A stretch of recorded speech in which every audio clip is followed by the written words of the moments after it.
Hello, and welcome to Superbwoman Sundays at 7. I'm your host, Janet Neal, and you'll see that I have my guest with me today, the lovely Anne Akers.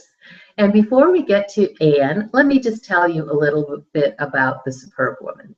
I'm very excited that you've joined us, and if this is your first time, welcome. And those of you who've come back, special welcome.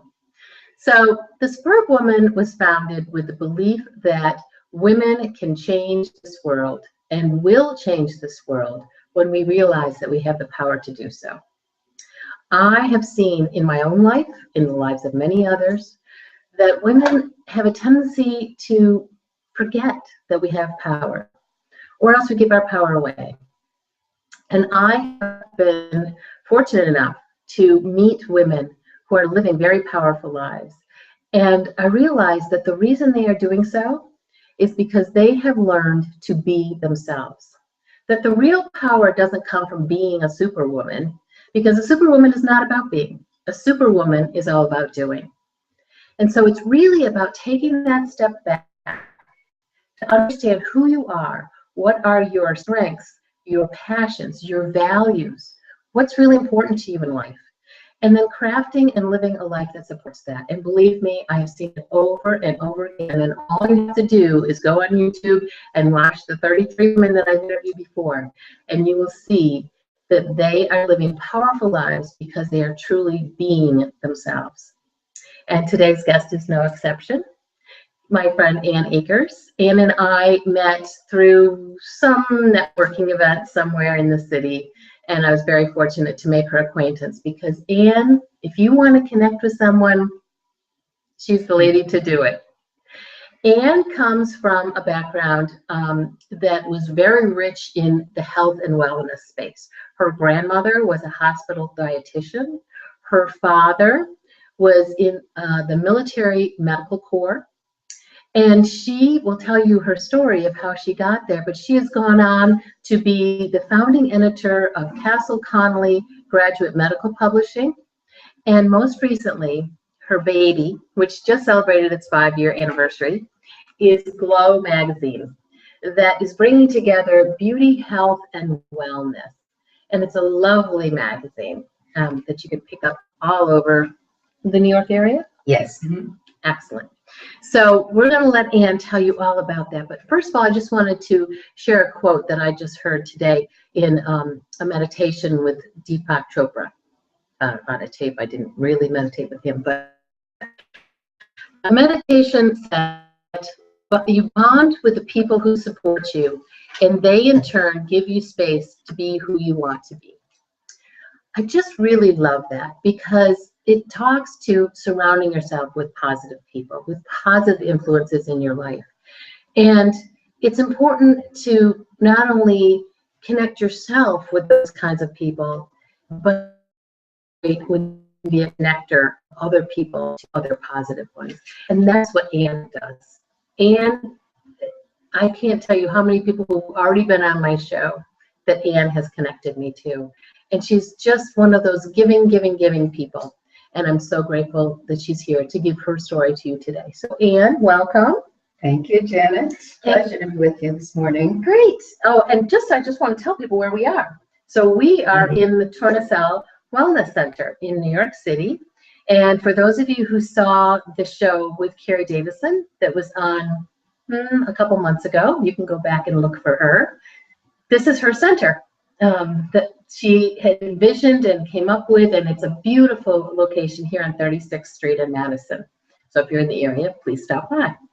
So Anne, I want you to tell people your story. How did you go from being in this environment surrounded by health and wellness to wanting to put that out there in the form of publication? Right. I think in life, one of the art forms that we experience as people along the career path and occasionally along the personal path is connecting all of the dots to find what will be our ultimate destiny. You know, my journey started more years ago than I care to admit, but it started in Honolulu, Hawaii. And my father, which Janet mentioned earlier, was in hospital administration, and actually running a hospital in Honolulu, Tripler Military Hospital. So I grew up in an environment where health and wellness was part of our DNA. So as a military family, we were very concerned about physical fitness, eating properly, basically living a healthy lifestyle. Also in the area of those people that influence us along the way, when one comes from a military background, there's a lot of very positive experiences. First of all, I learned to live in a lot of different cultures and appreciate different people and different lifestyles. I also learned the value of friendships. When you are a military child, there's many times when you're sitting in the back seat of your car and you're waving goodbye to your friends. This is in the first grade, the second grade, the third grade, all the way down the line. So, that instilled in me an appreciation for friendships, in the value of connecting with people and staying connected with people. So that's one of the takeaways from military life. So after I left Hawaii, in fact, when I was living in Hawaii and I was working for a PR firm at the time, and I had a subscription to the New York Times. So first cup of coffee, New York Times, and I read it cover to cover, starting with the employment section, and then theater. Priorities, I see. Yes, Saks Fifth Avenue. We girls all like our shoes. And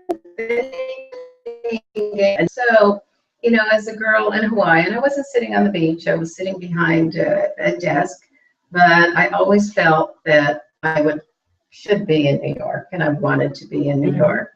So when I left Hawaii, I came to New York via Washington, D.C.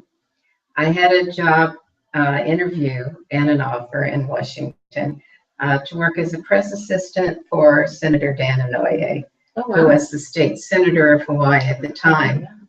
So that was very tempting as a young girl.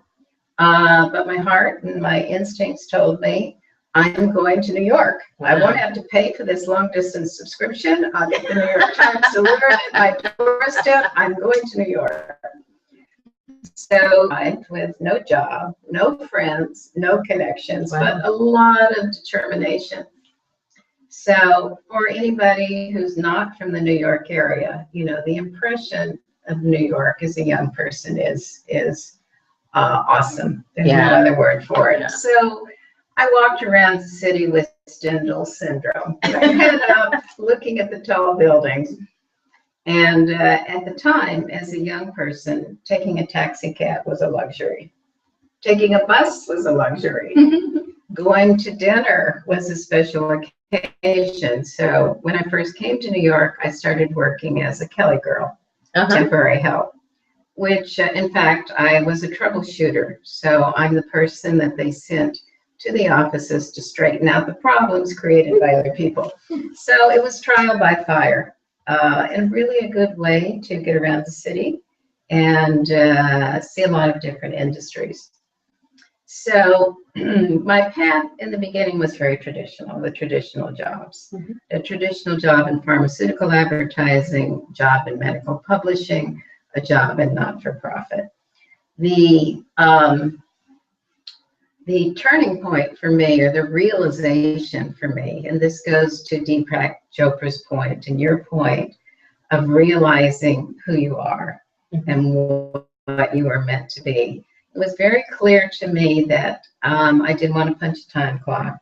I didn't want to have a boss. I didn't want to deal with politics. So the alternative is entrepreneur, which I'm sure many people in the audience are familiar with. So I did start on an entrepreneurial path, which at one point led me to which is a great organization in the medical space. For people who don't know Castle Conley, they're best known for publishing the best doctor books regionally And then in the Northeast, those books are the basis for New York Magazine Top Docs. Oh, okay. So the project that I brought to them was in the educational area.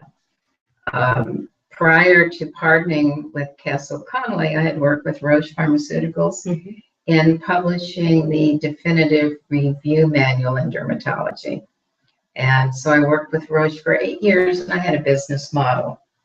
So I knew that that business model could grow into something larger with the right partnership. So a partnership was formed. 5 years later, as a team, we were publishing in 15 different medical specialties. Wow. And working with many large pharmaceuticals, pediatrics, cardiology, dermatology, etc. So it was a very satisfying experience. At the end of 5 years, I felt that it was time to sell. The timing was auspicious. At that point, we were producing these review manuals and graduated about 100,000 young doctors. Wow. And also in the U.S. or in the U.S. And also recertification for practicing physicians. So being able to sell that company was that moment when you feel comfortable in your own skin. Yeah. That's that singular moment when you can look in the mirror and say, you know, I did okay. Yeah. You know, I did okay. And I think as women or men, having a degree of financial security, particularly when it's financial security that you've created yourself, gives you a tremendous sense of freedom. So from there, I had options, you know, one of which was GLOW magazine. So how did you come up with the idea for GLOW? Okay. How did I come up with the idea for GLOW? Well, there's two parts of it. How does one name a publication? Right. And the second part was the do this. Being a publisher, I think, is a little akin to being in the restaurant business. You know, you need to have printer's ink in the blood. You need to be passionate about, if you're going to be a restaurateur, about the food service business. Neither businesses as an independent are particularly lucrative. So because I had my retirement established, this was something that I felt that I could do as a mission, number one. Number two, because of my background with, you know, helping to graduate young doctors, to be familiar with the process of vetting quality doctors through the Castle Connolly process. And then for about a decade, I also did private business development for private physicians. So, you know, during that time, I felt that I became familiar with good sources and health and wellness. So to be able to put a publication together, combine this background and this motivation and this mission, was connecting the dots for me. Lovely. And so that was the birth of the magazine. And just as an aside, I always wanted to be Helen Gurley Brown. I wanted to be a publisher of a woman's magazine at this stage in life, rather than going to work for a mega publisher. You know, I chose to do a small private publication that I could control and deliver it in a way that I felt comfortable with. So you started a magazine at a time when publishing is kind of different and tough. Yes. So how did that, knowing that you were going into that kind of environment, you know, how did you overcome that? You know, that's a good question. I didn't enter into the project thinking about the obstacles. Okay. I entered into the project thinking about the opportunity. And the opportunity was to share. You know, it was to share the resources that I have, share the information that I have, and, you know, do something that I wanted to do creatively. So, my attitude is that the obstacles in life somewhat fall apart as we move through process. They don't disappear. Right. We all know, obstacles do not disappear, but we can jump over the hurdles. We can go around the hurdles. We can go under the hurdles. Determination will, take you to the end goal. Exactly. Well, I think what you just described is an example of a superwoman, somebody who's doing something because it's who you are. Mm-hmm. It's connecting with your passions. And you told a beautiful example of learning that as a child. About being, friendships are really important to you. Mm-hmm. Connecting is really important to you. And to be able to go back and pull that is what a superwoman does. So it's a wonderful example of a superwoman. And I love what you just said about the obstacles, because time and time again, people who are successful are looking at the goal and not the obstacles. Mm-hmm. And, like Deepak said, you surround yourself with the people who are going to support you. Mm-hmm. And you certainly have done that. So what is one on your journey? Mm-hmm.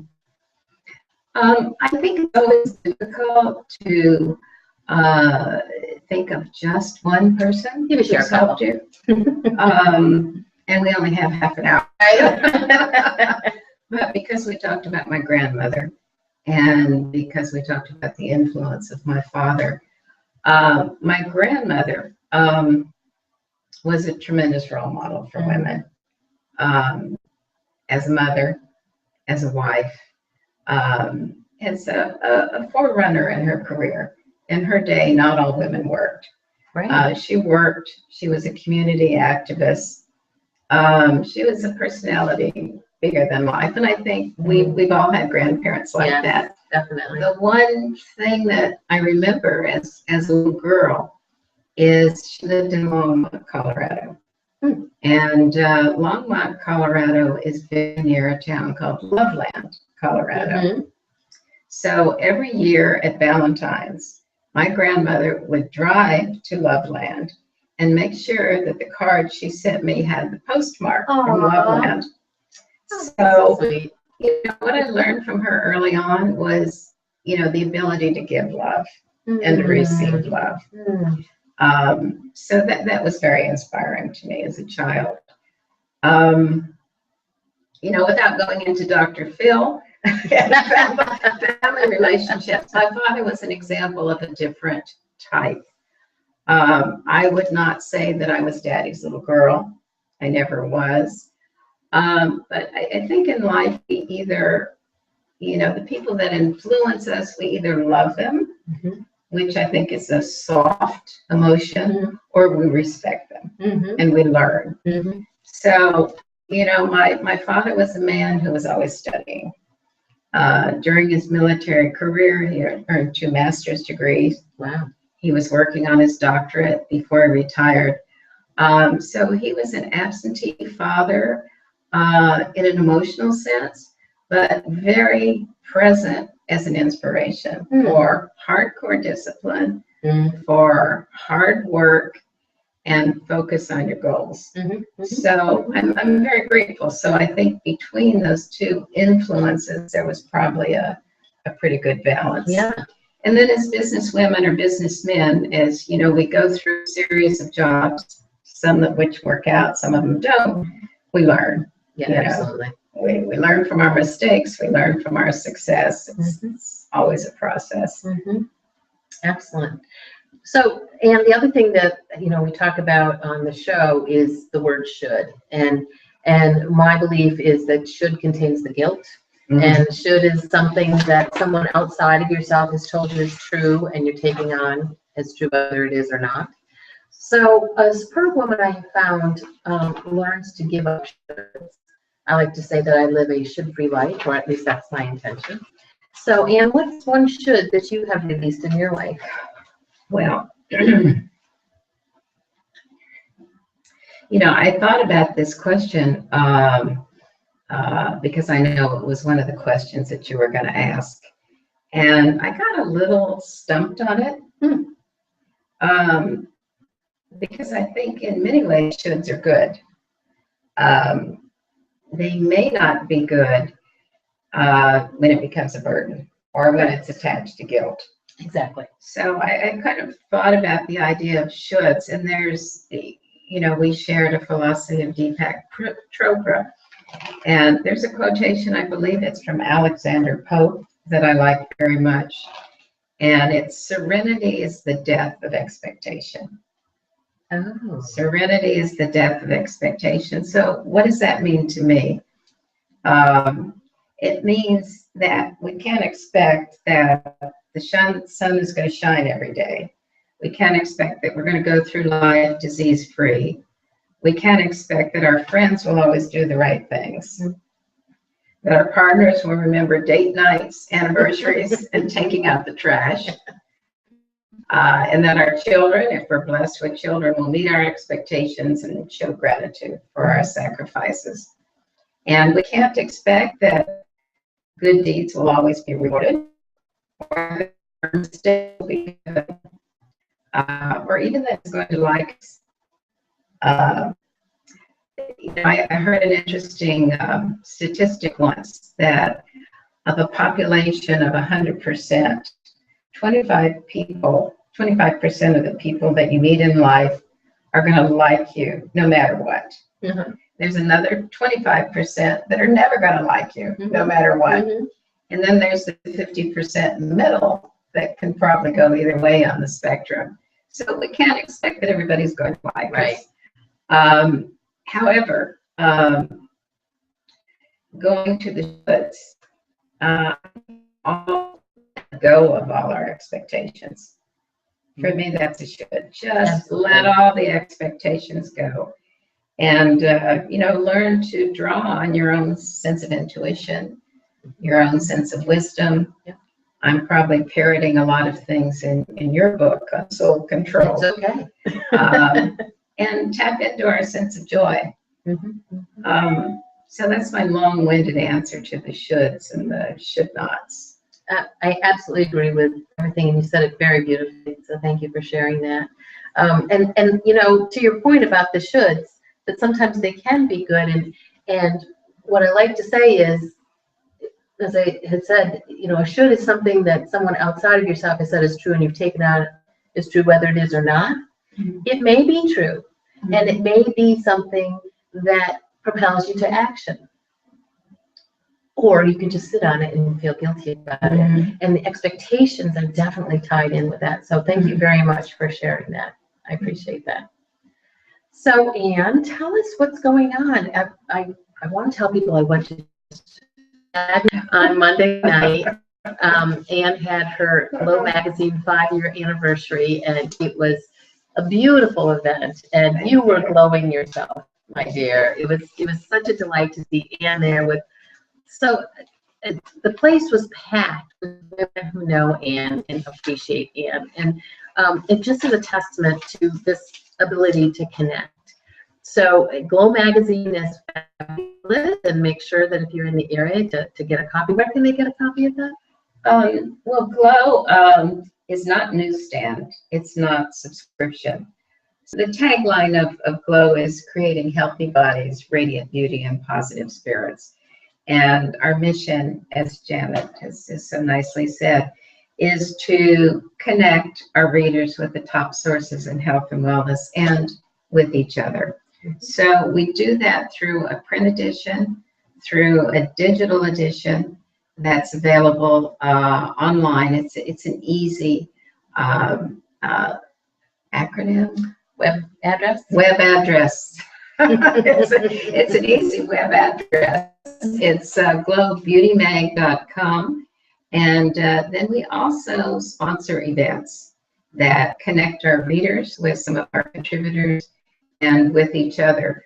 For the most part, the events are complimentary. We partner with other practitioners in health and wellness. Some of those events are fee-based, some of them are complimentary.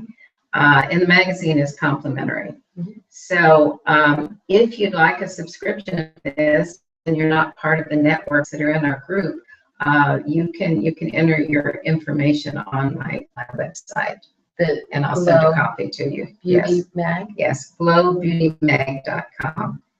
As I said, it's a digital reading engine.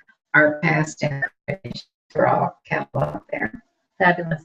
And I will have, at the end of this, you will see a slide that will have all that information for you. So what else is new? What else is coming up? Yeah, what's coming up? So many things. Yeah.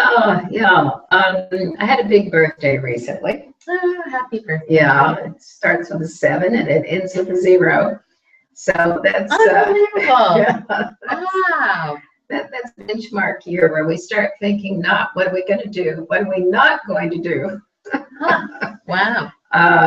Yeah, but I have a short list because the question was posed. I think all of us want to create more time in our lives to travel, to explore, to try new things. My 2 discoveries this year were a crock pot. You just discovered a crock pot? Just discovered a crock pot, which makes life very simple and convenient. And then on the other end of the spectrum, I took a subscription to the New York City Opera, or the Metropolitan Opera. Yeah. So, that's been a wonderful way to stay in touch with the senses. So those are the kind of things that I look forward to. On a more personal basis, always trying to be a better friend. Looking for ways to ignite the joy. We all went through a very long winter here in Manhattan. It was a winter that seemed like it was never going to end. So when we get one of those days, when all you want to do is pull the cover over your head and go to sleep, I try to envision myself in another place. So it's called the as-if principle. Yes. So, just finding joy in life, being closer to your friends, igniting your joy from a health point of view, which again is my platform. And I don't want to preach, but I urge everyone, man and woman, to get your health exams, your colonoscopies, your breast exams, your prostate exam, your cardio. Find a good doctor, find a good practitioner, and do everything you can to keep your health, where it should be. Excellent. It will serve you well. Excellent. Well, thank you so much, Anne, for being my guest today. It's been such fun. a delight to have you on the show and to be part of your network. And I'm so grateful for all of you who joined us today. Thank you so much for tuning in. Next week, my guest is Nikki Messiah.